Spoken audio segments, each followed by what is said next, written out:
Education में MA political science की तीसरी किताब भारत लोकतंत्र और विकास को हम लोग पढ़ रहे थे। इसके अंतर्गत chapter 1, chapter 3, chapter 4, chapter 5, chapter 7, chapter 8 complete कर लिया था। अगर आपने ना देखा हो तो लिंक डिस्क्रिप्शन में दे रखा है, वहाँ से जाके आप देख सकते हैं। इससे पहले राजनीतिक सिद्धांत जो हम लोग की पहली किताब थी उसके भी काफ़ी चैप्टर्स हम लोग ख़त्म कर चुके हैं। अगर आपने वाला ना देखा हो तो लिंक डिस्क्रिप्शन दे रखा है, वहाँ जाके आप इन चैप्टर्स को देख सकते हैं। आज हम लोग को शुरू करना है चैप्टर 9 नौकरशाही पुलिस सेना। चलिए शुरू करते हैं। आप हमारे लेक्चर का पीडीएफ टेलीग्राम चैनल पे पा सकते हैं, जिसका लिंक डिस्क्रिप्शन में दे रखा है। आप हमारे साथ इंस्टाग्राम पर भी जुड़ सकते हैं, यहाँ पर मैं डेली करंट अफेयर के पोस्ट अपडेट करता रहता हूँ और आप अपनी क्वेरीज में मुझसे यहाँ पर पूछ सकते हैं। अगर आप नए हैं तो प्लीज़ मेरा चैनल जरूर सब्सक्राइब करें ताकि हर वीडियोज़ की नोटिफिकेशन आप तक जल्द से जल्द पहुँच सके। नौकरशाही पुलिस सेना, आइए इसमें समझते हैं कि राज्य की आवश्यक अंग होता है। जो पुलिस या जो सेना होती है वो किसी भी राज्य, किसी भी देश के लिए एक बहुत ही आवश्यक अंग होती है। शांति व्यवस्था स्थापित करने हेतु यह बहुत ही महत्वपूर्ण होते हैं। अगर किसी देश, किसी समाज, किसी राज्य में अगर शांति व्यवस्था स्थापित करनी होती है तो उसके लिए पुलिस और सेना बहुत ही ज़्यादा इम्पॉर्टेंट होती है। लोकतंत्र में नौकरशाही, आइए इसमें देखते हैं क्या बात कही गई है। स्वतंत्रता पूर्व ब्रिटिश शासन था। स्वतंत्रता से पहले जो शासन कैसी थी वो ब्रिटिश शासन था। इसमें गवर्नर जनरल का सबसे ज़्यादा इम्पोर्टेंट, सबसे ज़्यादा बड़ा पद माना जाता था। फिर उसके बाद कमांडर इन चीफ का पद आता था। यह पद कैसे थे? सर्वोच्च पद होते थे। फिर उसके बाद जिला मजिस्ट्रेट, कलेक्टर, जिला जज इनके अंतर्गत आते थे या इनके नीचे आते थे। इनके नीचे आते थे governor general, commander in chief, इन सभी सर्वोच्च पदों के अंतर्गत आते थे। 1921 में भारत में परीक्षा होने लगी इन सभी पदों पर जाने के लिए। 1923 में लोक सेवा आयोग की स्थापना हुई। स्वतंत्रता के उपरांत सिविल सेवा जो होगी वो इम्पोर्टेंट हो गई। इन्हें लोकतंत्र शासन अधीन कार्य करना होता था और राजनीतिक दल का दबाव भी इन पर होता था। जो यूपीएससी कंडक्ट कराती है, जैसे आईएएस हो गया, आईपीएस हो गई, ये लोक सेवाएं स्वतंत्रता के बाद बहुत ज़्यादा इम्पोर्टेंट हो गई और राजनीतिक इन पर क्या होता है? दबाव होता है। सबके साथ जनता पर शासन करना होता है और कार्य करने होते हैं, प्रशासन करना होता है। आइए आगे देखते हैं नौकरशाही विधायिका। भारत शासन पद्धति के अनुसार कार्यपालिका को विधायिका के अंतर्गत कार्य करना पड़ता है। भारत के शासन पद्धति के अनुसार जो कार्यपालिका होती है उसको विधायिका के अंतर्गत कार्य करने होते हैं।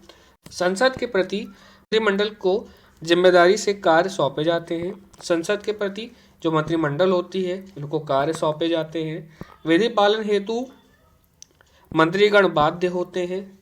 मंत्रियों के नीचे असैनिक कर्मचारी काम करते हैं। आइए अब इसके न्यायालय के संबंध को समझते हैं। सिविल सेवक जनता और संसद दोनों के प्रति जवाबदेह होता है। जो सिविल सेवक होता है वह जनता और सदन दोनों के प्रति जवाबदेह होता है। संवेदनशील मसले पर सिविल सेवक को न्यायालय आकर अपना पक्ष रखना पड़ता है। पुलिस, अब इसके आइए पुलिस की भूमिका देखते हैं। शांति, सद्भावना और कानून व्यवस्था बनाए रखने के लिए पुलिस बहुत ज़्यादा ही महत्वपूर्ण होती है। शांति और सद्भावना समाज में बनी रहे, कानून व्यवस्था कायम रहे, इसलिए पुलिस का होना बहुत ज़्यादा आवश्यक होता है। लोगों की जान माल और स्वतंत्रता की रक्षा हेतु पुलिस का सृजन किया गया है। लोगों की जान माल की रक्षा हो सके, उनकी स्वतंत्रता की रक्षा हो सके, इस कारण ही पुलिस का सृजन किया गया है। पुलिस प्राचीन मौर्य काल से ही था।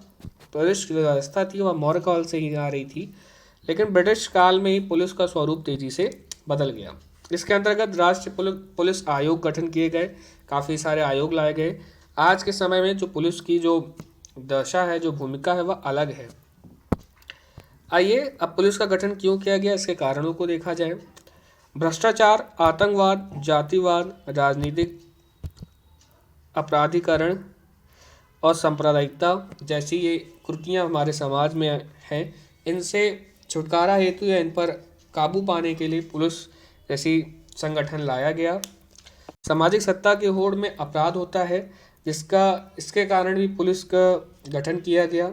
नक्सलियवाद, सांप्रदायिकता, दंगे, साइबर अपराध, गांव में बच्चों और महिलाओं, गरीबों के साथ अपराध होता है, इस सब ना हो इस कारण पुलिस का गठन किया गया। आगे देखते हैं प्रतिक्रिया।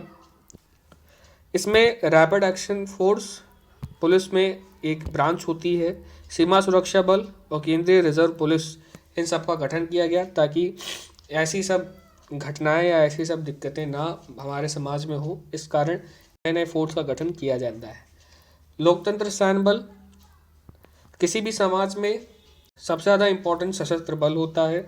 भारतीय सेना चतुर्थ विशाल सेना है, किसके बाद अमेरिका, रूस, चीन के बाद हमारी चौथी पूरे वर्ल्ड में सबसे बड़ी सेना है भारतीय सेना।